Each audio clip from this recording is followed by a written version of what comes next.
Државната администрација, доаѓањето на странски делегации, државните вили, владиниот авион, резервација на авиокарти, мобилна и фиксна телефонија се дел од надлежностите на службата за општи и заеднички работи на владата. Периодов беше направен увид, затикнати се запуштени објекти што се собственост на државата и се презимаат активности за надминување на состојбите. Објектите се навистина во очајна состојба. Мислам дека во последните 7 години не се заковала ниту шајка во нив. Вилите се, поголемиот дел од вилите се во распадната состојба, со нерешен имотно правен статус.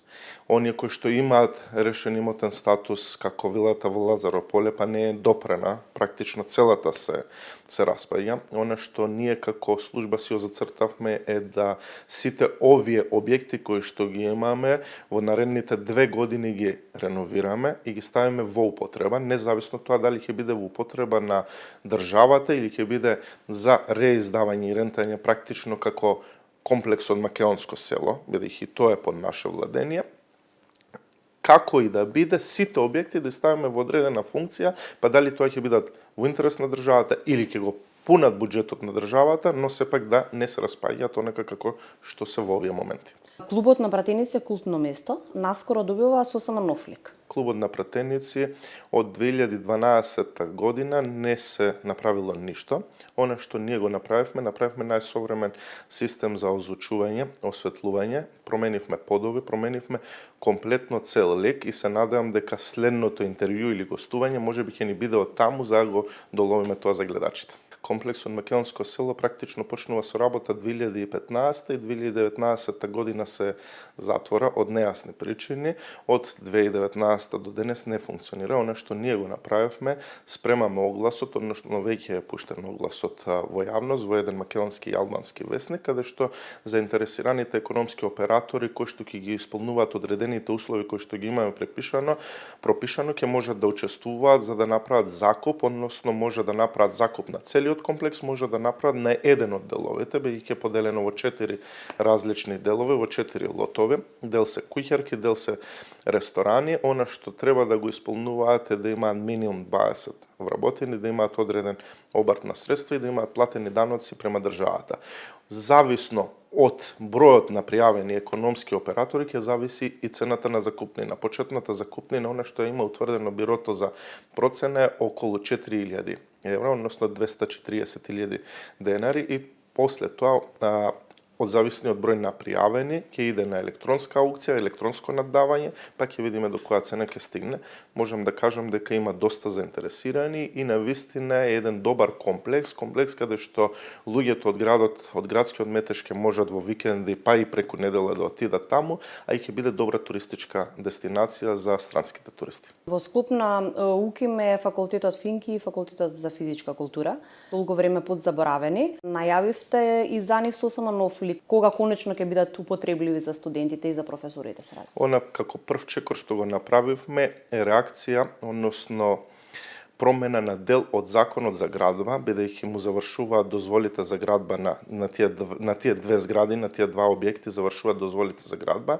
Сега ќе направиме измени во тој закон со министерот Александар Николовски, кој што треба помине за скоро во собрание, за да можеме утре да бидеме сите покриени кога ќе ги завршиме.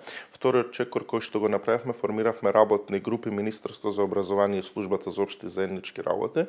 Сега следен чекор ни е да направиме еден пресек, да го видиме стариот проект, да го видиме новиот проект, да организираме работни состаноци со деканите на Финки и физичка култура, да видиме кои се нивните барања, што е предвидено во проектот. Сепак ова се згради кои што се во нивен интерес, за нивни потреби, за нивните студенти и сепак они треба да го дадат мислењето како и што треба да се организирани овие згради. Од она што сме сложни заедно со министерката е дека треба да се направи пресек да видиме кои се загубите и дека делот на фасадата треба да биде променет, односно треба да биде модерна фасада, бидејќи било предвидено да биде барок.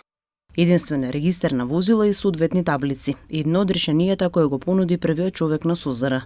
отпочнавме процедура, односно постапка за еден регистар на возила, кој што беше предвиден да биде регистар само за службени возила. На крај утврдивме дека тоа треба да ни биде еден унифициран регистар за сите возила во државата, бидејќи државата нема соодветен и целосен регистар.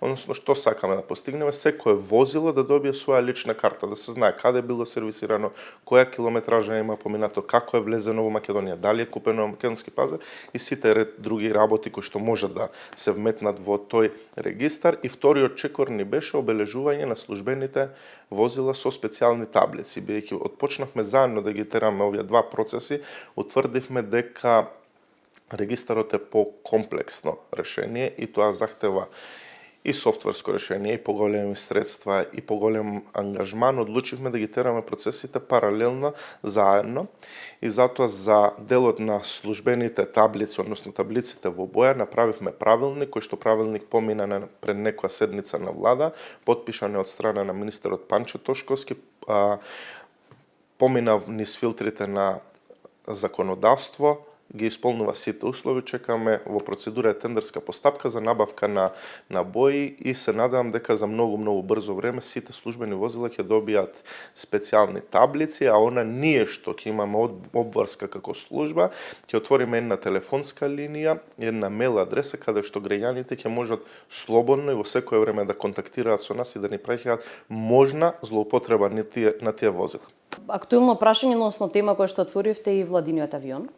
Она што јас го кажа во јавност и стојам цврсто на тоа дека ако сакаме да бидеме сериозна држава, ние треба да имаме соодветен воздухоплов. Воздухоплов кој што ќе ги задоволи потребите на една држава, воздухоплов кој што ќе има над 15 седишта, а не како овој сегашниот 6 седишта, воздухоплов кој што ќе биде одраз на ликот на државата. Која насока продолжувате во наредниот период?